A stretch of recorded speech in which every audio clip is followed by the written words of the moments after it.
Mom, if Dad's gone, the company's all mine, right?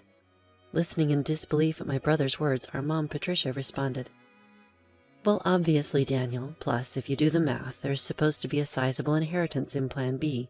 With Dad's life insurance, we could live large for a while. It's like a bonus, huh? Well, gotta thank our absent dad. I felt like I was about to explode with anger. What's wrong with these people? This is unforgivable. I can't let them have their way. Just as I was about to yell, I got a call from Dad in the hospital. This story goes back a few months.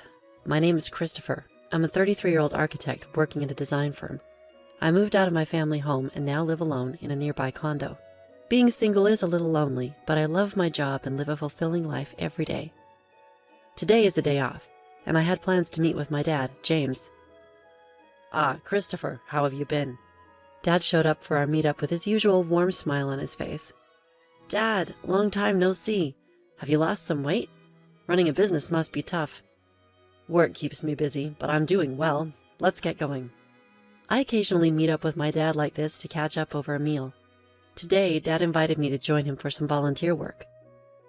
We're at a small children's care facility on the outskirts of town. Hello, Mr. Smith. James, Christopher, hello, and thank you for coming today. We were greeted by the friendly face of the elderly director. Dad and Mr. Smith were chatting away warmly. Turns out my dad grew up in this facility. After leaving it, he put himself through college and started his own architecture firm. Even without any relatives to rely on, he made it on his own efforts, and I've always admired him for that. On his day off, Dad often invites me to volunteer at the facility with him. Since we both have backgrounds in architecture, we can repair furniture and playground equipment. James, Christopher, you've helped a lot today. After finishing our repairs on beds, chairs, and swings, Mr. Smith thanked us as we were leaving. I felt good about making a difference, and for Dad, visiting Mr. Smith, who's like a father to him, must be important too. As we walked side by side, pondering where to grab a bite, a sleek black luxury car pulled up next to us. The window rolled down and out popped Mom. Driving the car was my brother Daniel. Well, well, look who it is. Back from the care facility again, are we? Mom said. It's embarrassing to have a dad without parents. Can we stop this already? Mom, let's go. My brother spoke, chomping on his gum. I wanted to retort that he was the one who should be embarrassed, being an adult with no stable job and dyed hair, but I held back. No point in saying anything to these people. It would be a waste. Daniel and I are going to dinner. You two can grab some fast food, and don't forget to fold the laundry. All right, understood, Patricia. Dad responded, and without another word, Mom rolled up the car window and they drove off. Dad and I just watched them go, saying nothing. Mom and my brother looked down on Dad, belittled him at every turn. Honestly, Mom might be beautiful on the outside, but that's about it. But the reason they can do all this is that they're basically living off Dad's income. They've been trash-talking him for as long as I can remember, saying he's a deadbeat from an orphanage, that he has no ambition or excitement in his life. They probably only see Dad as a wallet that listens to their every demand. What's worse, my brother Daniel eats all of this up and joins in on making fun of Dad. Our family has 2 kids, but Mom has always lavished her love only on Daniel. She's pretty much ignored me, giving Daniel whatever he wants, whenever he wants. Thanks to that, Daniel still clings to Mom like a child. Even in his 30s, he still calls her Mommy and lets her dictate even what he wears and eats. When I heard that Mom accompanied him to every driving lesson, I was floored. Dad, isn't it hard living with those 2? I asked my dad that question. I'm used to it. Besides, they're still family. I have to do what I can, Dad said in a lonely voice before heading back to the house he shares with Mom and Daniel. All I could do was watch him go. A month passed. I got a call from Mom saying that Dad had collapsed, so I rushed to the hospital. Dad, what on earth happened to you? Dad, who looked even more fragile than a month ago, responded, I got some tests done and they found cancer. Apparently, it's pretty advanced. My dad had been diagnosed with progressive stomach cancer. According to the doctors, he had about 3 months to live, give or take. I never thought this would happen, especially since he's only in his 60s. Even my mom was visibly shaken. Why did you let things get to this point? Because you and Daniel have been pushing Dad too hard. You know he's been stressed out. Christopher, how dare you speak to your parents like that? You're nothing like Daniel. And what is Daniel doing at a time like this? Off gambling again? While Mom and I were arguing, Dad spoke up quietly. Both of you stop. I'm fine. Go home for today." "Dad, I'm sorry. I'll be back." I left the hospital room, but between my worries for Dad's health and the shock of his prognosis, I couldn't sleep that night. After that, I took on the responsibility of bringing Dad a change of clothes and doing his shopping as he requested. Sure enough, neither Mom nor my brother lifted a finger. Still, I wanted to make Dad's time as comfortable as possible. I popped into his hospital room during breaks from work and took care of him for 2 months. Then, one day, when I went back to my parents' house to grab some of Dad's belongings, I overheard Mom and my brother talking in the living room. "Mommy, once Dad is gone, the business is all mine, right?" Stunned by my brother's words, I listened more closely. That's when my mom chimed in. "Daniel, it's not a given. Besides, if you do the math, there should be around $2 million in inheritance." "Wow, that's awesome. Maybe I should buy another car." "Why not? You'll be the company president, so you should drive a nice car. Thanks to his life insurance, we can live a little lavishly for a while." "It's like a bonus. Gotta thank Dad for not being around." I felt like I was going to explode with anger. What kind of trash are these people? Unforgivable. I can't let them get their way. Just as I was about to unleash my anger, I got a message from Dad. "Christopher, can you come to my hospital room alone?" I managed to contain my emotions and went to see my dad. He had lost even more weight recently and his complexion looked bad. "Christopher, thank you for always being there." "What are you talking about, Dad? Just tell me what I can do to help." As I sat next to his bed, Dad began, "There's something important I need to talk to you about." I listened quietly to my dad, holding back the tears as I responded. "Visiting hours are almost over, so I'm going to head out, but about what we discussed? Dad, just focus on taking care of yourself for now." Thank you, Christopher. See you later." In the end, that was the last conversation I had with my dad. He took a turn for the worse shortly after and passed away the next day. I held my emaciated father's hand in the hospital room and cried. My mom and brother also put on a show of tears, but only this time. Things got pretty tough after that. Mom was technically in charge of the funeral, but of course she didn't lift a finger. Instead, she showed up at the funeral all dolled up in makeup and tried to cut corners on the costs. "He doesn't even have any relatives. Why not keep it simple?" "Dad's coworkers and business associates are coming to the funeral. Don't embarrass us with that kind of talk." And today, while getting his necktie tied by Mom, Daniel chimed in. "Just do what Mom says. Don't waste money on a dad like that." "Daniel, just be quiet. If it's about money, I'll handle it. At least let me give Dad a proper send-off." So I ended up taking charge of the entire funeral. It seemed Dad was well loved by many people. Lots of folks came to pay their respects. That made me really happy. About a week had passed since the funeral ended. That's when Mom spoke up, now that we were a family of 3. "Finally got that person out of the picture. Now the $2 million inheritance is all ours, right, Daniel? And Dad's company, too. Man, I'm finally going to be the boss." "Listen up, Christopher. You better give up your inheritance, got it?" Just after the funeral had ended, they were already talking about this stuff. Annoyed, I replied, "Dad had already arranged all the inheritance matters with the lawyer. I have the contact details." "What? Why didn't you say that sooner? Call the lawyer right now." "That's right, Christopher. Hurry up." So I dialed the number on the business card that Dad had given me. Not long after, the lawyer who arrived was a woman in her mid-30s. "I'm Attorney Williams. I've been authorized by James to handle matters concerning the inheritance. I'm very sorry for your loss." While shaking hands and greeting the lawyer, my brother grinned and said, "Wow, I thought lawyers were all old dudes. You're quite the looker. Got a boyfriend?"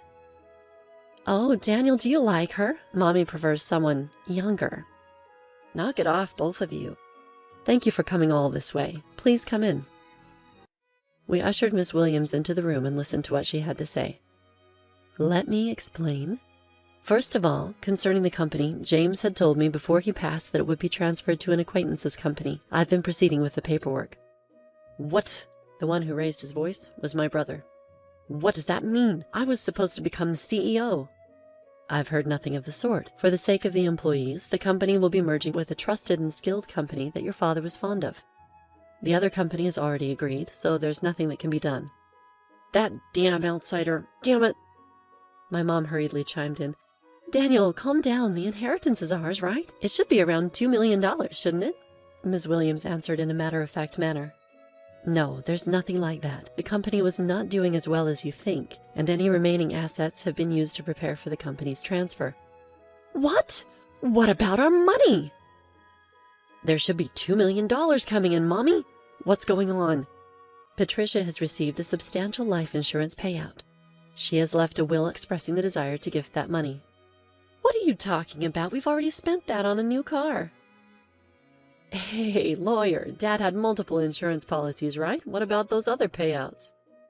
Regarding life insurance, James had canceled all policies before he passed. All I know is that the money was used up. What? Where did all the money go before he died? Damn it! Was he planning to leave us without a dime? I watched Ms. Williams leave as my mom and brother lost their composure. As she left, she said, "It's tough, isn't it?" All I could do was give her a wry smile in return. I looked up at the night sky, recalling the last conversation I had with my father while walking. "Christopher, would you take over the company if I die? There might not be much in assets, but I should be able to leave you at least the insurance money. There should be enough of that." "What are you talking about, Dad?" "You were the only one in the family who was kind to me. I wanted to leave something for you, at least." "Dad, I respect you for building the company from scratch with your own hard work. I want to make it on my own, too. I don't need the company or the insurance money. But if there's any inheritance left, I want you to use it as you wish. I'll help in any way I can." "Christopher, thank you. Thank you." Walking along, I realized I had arrived at the facility. Despite it being night, Mr. Smith was in the yard. When he saw me, he ran over in tears. "Christopher, James passed away so suddenly. He told me not to come to the funeral, but actually—" "Mr. Smith, my dad was grateful for both you and the facility. I just found out, too. A little while ago, James made a large donation to the facility. A really large one. Now we can buy the things the kids need. We might even be able to renovate. Thank you. But I wish James could have lived. I wish he could have been happy." While comforting a tearful Mr. Smith, I found myself crying, too. Looking up at the starry sky, I whispered in my heart, "Dad, you did it. You really did it." A few months later, I had occasionally met with lawyer Ms. Williams to handle the intricate legalities of transferring the company and settling the estate. This was to be my last meeting with Ms. Williams. After expressing my gratitude for her support, Ms. Williams offered her condolences once more, comforting me in a considerate manner. As I was seeing off Ms. Williams, I thought about how I might never see her beautiful face again. She was such a kind and gracious person. Just then, as I was waving goodbye, a familiar car pulled up beside Ms. Williams, and out jumped my brother, wielding a metal bat. "Ah! Hey, what the heck are you doing?" I yelled and quickly tackled my brother. "Shut up! Let go of me!" His face turning red as I held him down to the ground. He was struggling. "Were you trying to attack Ms. Williams? What's going on?" "What's going on? Because of her, I didn't get the company or the money. It's her fault, damn it!" "That's ridiculous. This isn't Ms. Williams' fault." I had thought he was foolish, but this was beyond anything I'd expected. While shielding a trembling Ms. Williams, I called the police. Inside my brother's car, not just a bat, but also a rope and a stun gun were found, clearly weapons. He was swiftly arrested. When our mother found out, she fumed. "You'd send Daniel to jail? Your own family? How heartless." I replied calmly, "I no longer consider you or him family. My only family was my late dad. I'm cutting ties with the both of you." Mom was still ranting, but I ignored her and cooperated fully with the police investigation. I later found out that my brother had also been repeatedly harassing Ms. Williams online, making vulgar comments and slandering her. Threats had even been made, and the police were in the process of identifying him. My brother was sentenced to jail for his attempted attack on Ms. Williams. She also sued him in civil court for defamation, and he was ordered to pay damages too. Please take every penny he has if that'll make him reflect on his actions. I'm truly sorry for all this." Upon my apology, Ms. Williams gave a faint smile and said, "I'll do just that. Thank you for saving me from a dangerous situation. From now on, I hope you at least find happiness, Christopher." Several months later, when spring arrived, I found myself at Sakura Garden. Today wasn't for volunteering, it was a business meeting. Thanks to the funding from my father's donation, the aging facility was planning on a renovation. Mr. Smith had approached me for the architectural design. I initially declined, citing my inexperience, but Mr. Smith was unyielding. James always proudly said, "Christopher will become an exceptional architect. He's already surpassed me. We can do this because of James. I'd really like for you to take on this project, Christopher." With sentiments like that, how could I say no? I wanted to create a wonderful building that brings even a small amount of happiness to the kids and Mr. Smith. I'm sure my dad would have been proud of that. As for my brother, well, he hasn't changed, even after his sentencing. Actually, he's become even more irresponsible. Though he avoided jail due to probation, he still begs our mom for money daily, starts drinking in the afternoon, and gambles away what he borrows. My mom is being pushed around by my brother every day. The large house we lived in, thanks to my dad, along with the car bought with insurance money, were sold to pay for Ms. Williams' compensation and my brother's bail. Now it seems they live together in an old apartment. A friend told me, "She's lost her beauty, looks more like an old woman now." She brought this upon herself, but I hope she at least reflects on how she treated my dad poorly before he passed away and raised my brother to be such a mess. One last thing. I'm going to marry Ms. Williams, the lawyer, soon. She told me in confidence that she felt attracted to me after I saved her from my brother's violent behavior. She's a bit on the serious side, but I really love her for her kindness and dependability. From here on, I aim to work hard and be like my dad, building a warm and loving home.